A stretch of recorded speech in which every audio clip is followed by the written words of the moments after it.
Okay, folks, today I am joined by Paul Feig, director of films such as Bridesmaids, The Heat, Spy, and his latest film, The School for Good and Evil, which you could stream on Netflix beginning on October 7th. Let's run that back, October 19th. Yes. Paul, thank you so much for joining me today, sir. Hey, thanks, Eric. It's good to be on here. I appreciate it. So let's start simple. What is your personal relationship to fairy tales, and do you have a favorite one? And if so, why? Well, my relationship to fairy tales is I don't like them.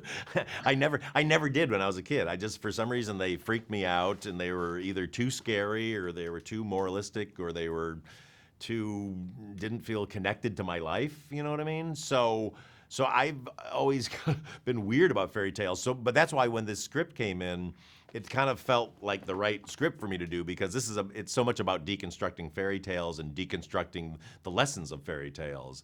So I think that's what really drew me into it. And I'm hard pressed to tell you a favorite fairy tale, because I never liked them. Well, did your work on this give you a newfound appreciation for them? Did you find yourself because of the way that the film is built, having to go back and read these stories that you perhaps didn't enjoy much as a kid, but now seeing them in a new light?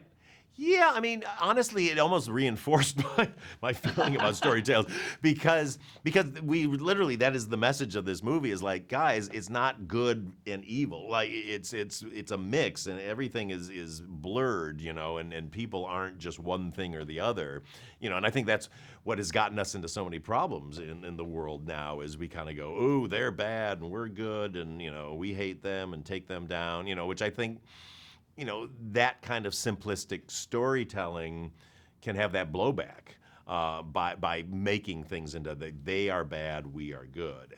So anything I can do to get rid of that, because I don't like seeing our world being like that and our country being like that right now. I was just gonna say, so I guess it could be called the School of the Gray area, but that's not as cool of a title. Hey, yeah, that's not as much fun of a story to tell. So I'm curious about how, beyond the script itself, your last two films were on a much smaller scale Yeah. than this one. And I'm curious, after your experience with Ghostbusters, which I'm aware that your personal experience may be a lot different than sort of the public conversation that followed it. Yeah. But I imagine that was. Sorry, somebody's doing a saw outside. Let me close my window. Yeah. Now, how are you going to stop them? That's what I want to know. Sorry about that. I live in a city. Construction never stops. No So I'm worries. curious, after last Christmas, and what was the one with Blake Lively? Oh, like Simple Favor. Yeah. So after a much smaller scale of filmmaking, you find yourself back in a grander world here. Yeah. Was that sort of a conscious decision to be like, I want to take a swing at this again? Walk me through your personal process of getting back to this sort of filmmaking. Yeah, well, I mean, honestly, I go to projects that excite me, really, and I had a lot of fun making Ghostbusters. I mean, obviously, all the controversy around it was a bummer, but I just had a great time. I love working with designers and artists and all that stuff. So. But then, when the script for Simple Favor came along, I was just like, oh my God, this is the Hitchcock movie I've always wanted to make. And so just went into it and loved it. And then when Emma Thompson sent me the script for Last Christmas, it's like, oh man, I finally get to make my love story in London and show off London the way I always wanted to. So I love them both, but at the same time, I love stunts.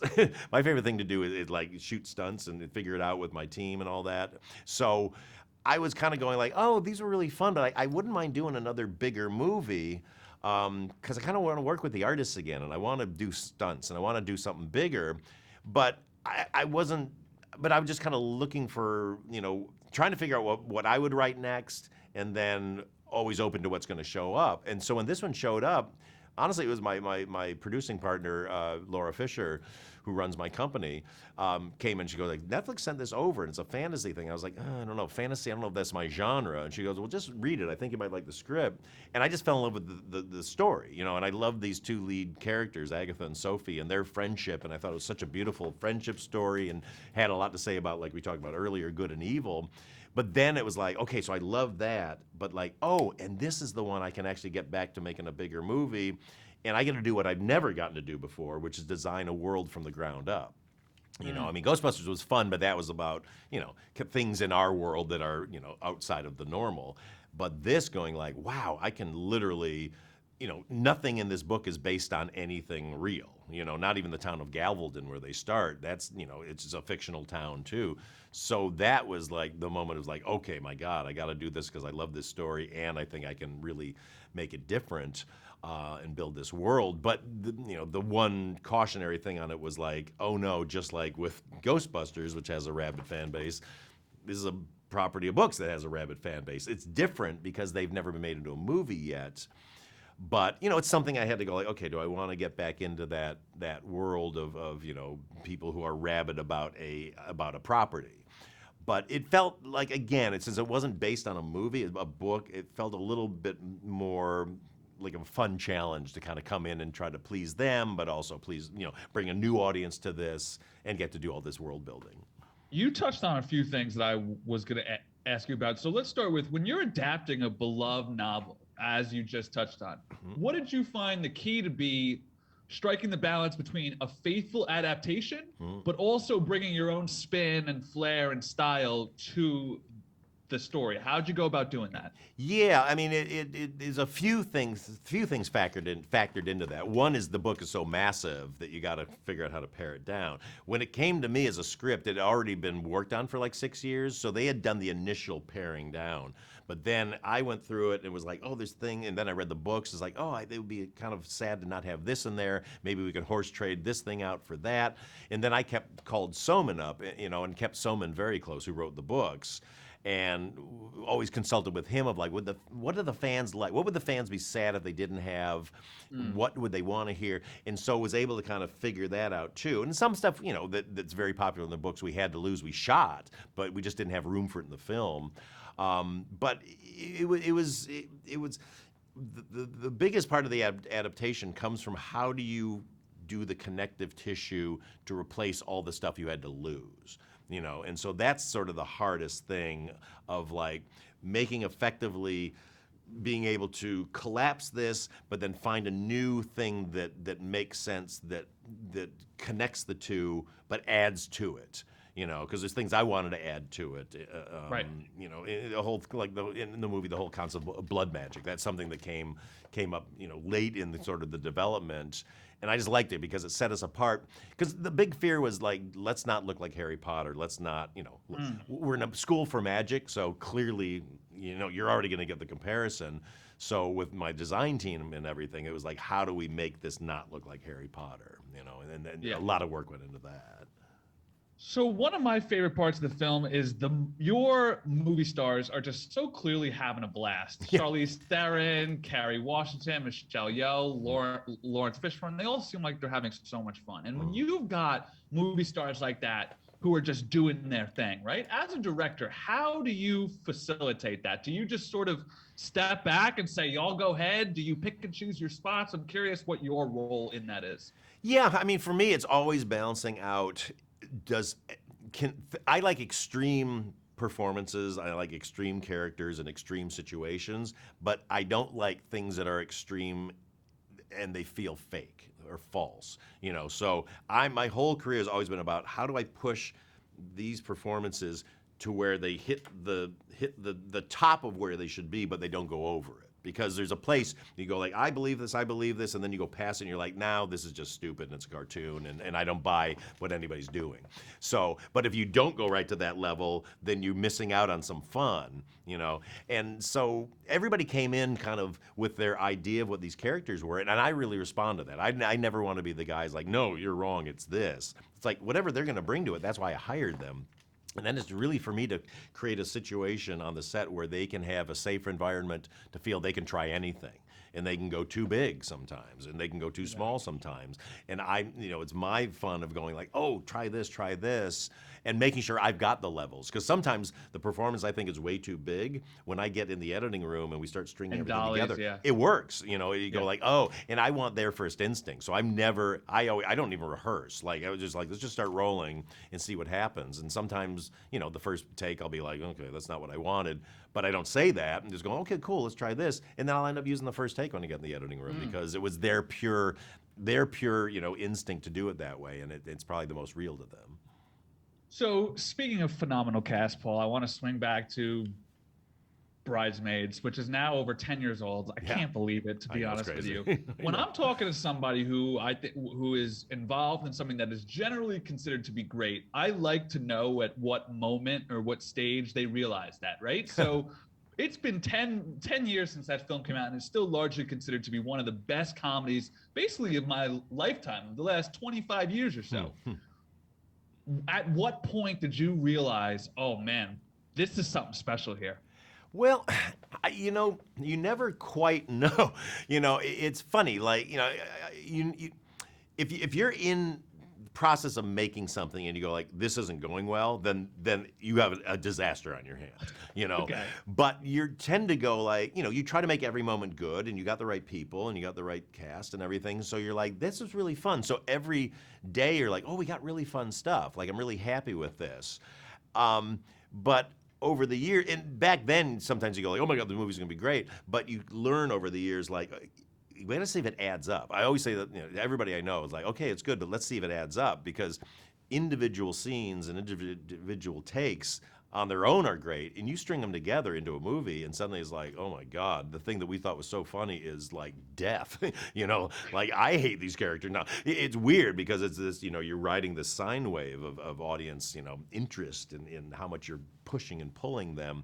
So it's a long-winded way to say, we knew it was going well, but we just had no idea if anybody was going to care and if it was going to kind of string together. And then weirdly, because we do a lot of test screenings over the, like we did like 9 or 10 test screenings over the course of months putting it together and trading out jokes and all that. We never tested that great, because it was People are stupid. well, you know what it is. Here's what it is. My editor on that, Bill Kerr, he called it the greasy cheeseburger syndrome, and basically, the scene, everybody's favorite scene now, the dress shop scene. I mean, it would get screams of laughter. It would just tear the house down, and you're like, oh my God. But what happens then? It's like eating a greasy cheeseburger. Like, you go, oh my God, this is so great. 10 minutes later, you're like, I shouldn't have eaten that. That was Right. terrible. Oh, I'm going to tell everybody that was the worst hamburger I ever had. And so that's what happens. People, constantly say, what are your favorite scenes? What are your least favorite scenes? Least favorite scene, the dress shop scene. And it's like, because people Yeah. felt guilty at laughing at it. So, Right. So we never scored above, like an 89 was our highest we ever got, which, when I was doing The Heat, we would score like 96s and 98s Wow. and all that kind of thing, and Spy too. So it's, yeah. So we never quite knew. And honestly, the day of release, I was told the movie was going to bomb. So wow. Yeah. So you didn't have an idea what it was going to eventually become until it was out in the world. No, we knew it worked with an audience. We knew we would like it would tear the house down every time we screened it. Gotcha. But then those test scores would make you go like, oh wait, what? Okay. Maybe people aren't going to come see it. Yeah. Oh, sorry. So No, you no, may be somebody uniquely qualified to speak on this, and I'm genuinely not trying to like gotcha. I just think that you're someone good to ask. You talk about you weren't sure about Bridesmaids connecting or people caring. People cared to the tune of almost $300 million. Yeah. Now Yeah. you fast forward 10 plus years and Bros flamed out pretty hard. Yeah. I saw Bros. I enjoyed it. Yeah. In Paul Feig's mind, what is the disconnect there? How do you diagnose Bridesmaids 10 years ago crushing, Yeah. Bros 10 years on in a more quote unquote accepting society not hitting the same? It's impossible to say. I'm telling you, it's I thought for sure that movie was going to go through the roof. I was dead certain. It's funny. Yeah, totally. And Billy's great and all that. And when I saw the predictions of 8 to 10 million for the weekend, I was like, oh, they're just completely lowballing it, so they're going to look really great. And then when it didn't work, I have no idea. If I could tell you, I would be a sage. It just completely threw me that didn't get the business that it did, and I literally just Do you think it speaks to the state of the genre? Possibly. People are weird about comedy right now, I gotta Yeah. say, and they have been for the last 5 years, honestly. Okay. People I felt it happening literally when we were doing Bridesmaids.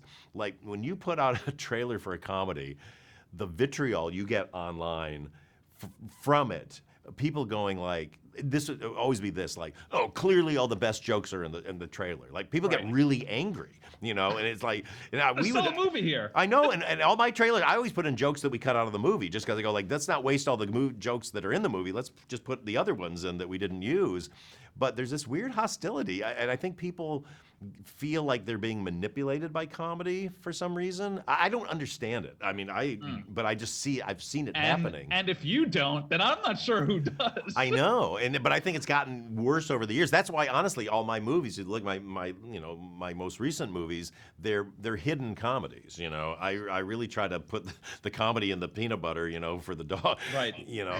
So like Simple Favor, I think is one of my best comedies I've ever made. But it just, we advertise it like a dark thriller, and that's kind of what it looks like. But so the headline to grab from this will be Paul Feig calls the audience dogs. Yeah, exactly.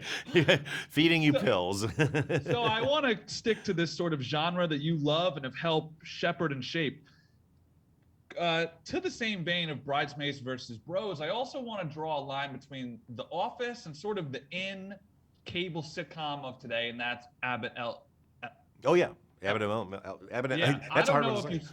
Yeah, Abbott Elementary. There you go. Well done. There we go. A lot of people seem to ask, could The Office get remade today? But I think that that's the wrong thing to ask. I'm instead curious, is it possible for a sitcom to ever dominate the culture in the way your show did? Now, Abbott is great. Yeah. Truly. But it just does not have that same cultural grasp. So what I want to ask you is, forget about remaking a show.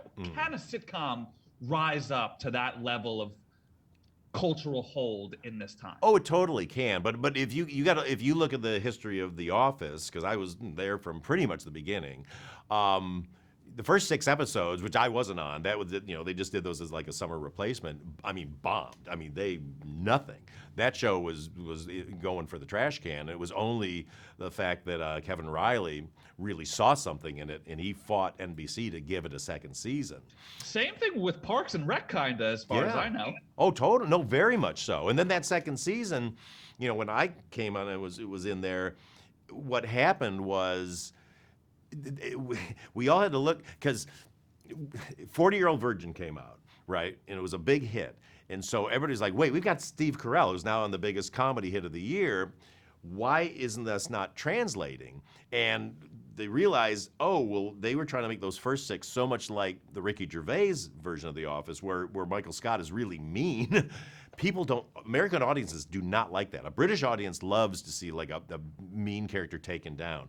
American audiences are like, oh, I don't know what to do with this person. I don't like this person.